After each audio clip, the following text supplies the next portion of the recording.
Hey, what's going on everyone? This is iReviews back with another video, and today I will show you guys some really cool new features that you will be able to enable on your iOS 26 device using hidden settings on your iPhone settings app. So the settings app is actually quite big and it has a lot of hidden settings that you might never see, but there are actually really cool new features that you can enable using those settings. Now, another really cool thing that you can do before we get into all that is hit the subscribe button on the channel, because most of you guys that watch my videos are still not subscribed to the channel. So make sure to subscribe. It really helps the channel a lot.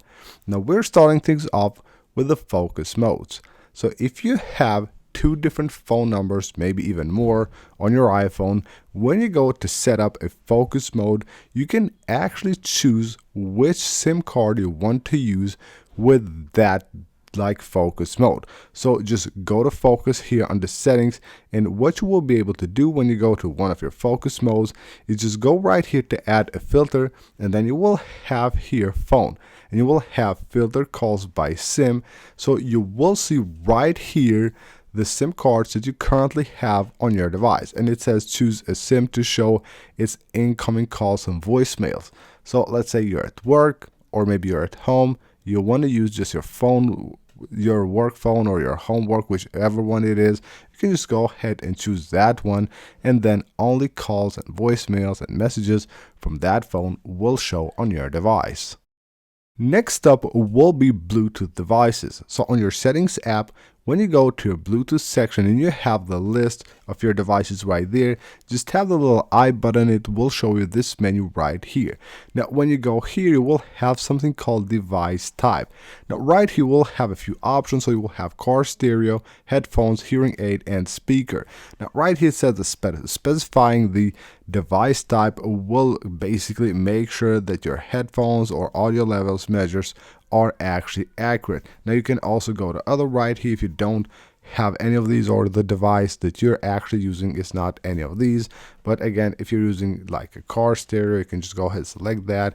You will have your headphones, hearing aid, and speakers as well, so you get the best performance out of your device by specifying the device type. Moving on into the general settings. So right here under AirPlay and continuity, you will find something called keep audio with headphones. Now basically what it does is that when you're using your AirPods or other wireless headphones, it will keep the audio on the headphones when other devices, other Bluetooth devices are of course connected, like your car or maybe a speaker. So you get in your car, you're with your AirPods, you're listening to something, it connects to your car, it will still keep the audio on your headphones and not move to the car. That's actually something really useful. And if you use AirPods or other wireless headphones and use them out a lot, make sure you have this enabled. And we're staying right here on the general settings. We're going here to screen capture, and here we have something called automatic visual lookup. Now what it does, basically does the visual lookup automatically for you once you have taken a screenshot on your device. So the visual lookup will basically identify and learn about objects on your screenshots, and instead of you trying to do that manually, you can have iOS do that automatically whenever you take a screenshot on your device. And we're still staying here under the general settings, but now we're moving to passwords. So we have autofill and passwords, and here's something really useful. So with iOS you get the codes for verifications on different apps and different accounts like Google or Apple, whatever that is. You get a code like an iMessage, a message, an email, and you can just of course fill the code using your keyboard. Now once you have done that, once you have used the code, that message or email where you receive the code will be deleted automatically if you have this setting enabled right here. So under autofill and passwords, all you have to do is just find delete after use. You enable this, and all the codes, the verification codes that you get, are deleted automatically from your device once you have used them. And now we're moving under the accessibility settings. So right here under the touch settings, we have something called prevent lock to end call. So when you're on a phone call, usually you have your phone on your hand like this. If you accidentally press the side button right here, it will end the call. So the use of the side button is for that. If you didn't know this, you can just press the side button while on a call and it will end that call. But if you want to prevent that from happening by accident, you can actually go ahead and enable this feature right here, prevent lock to end call. So you do that, it locks your device or turns off the screen, but it doesn't actually end your call. Now, if you have a newer iPhone that has the camera control, the iPhone 16 Pro or the 17 Pros, you will have like a feature right here that is pretty cool.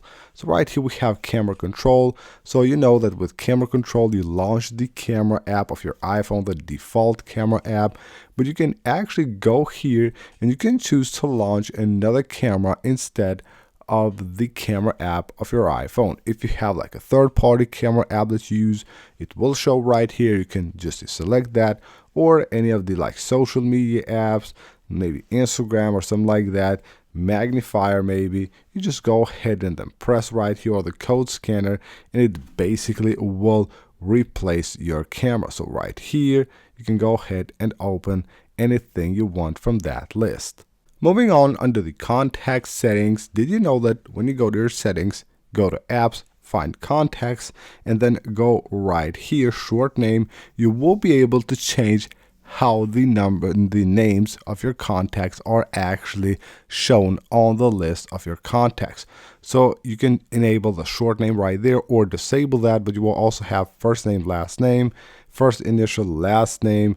So first name only, last name only. You can just go ahead and pick here anything you want, and then of course be able to change the way the contacts look on your contacts list.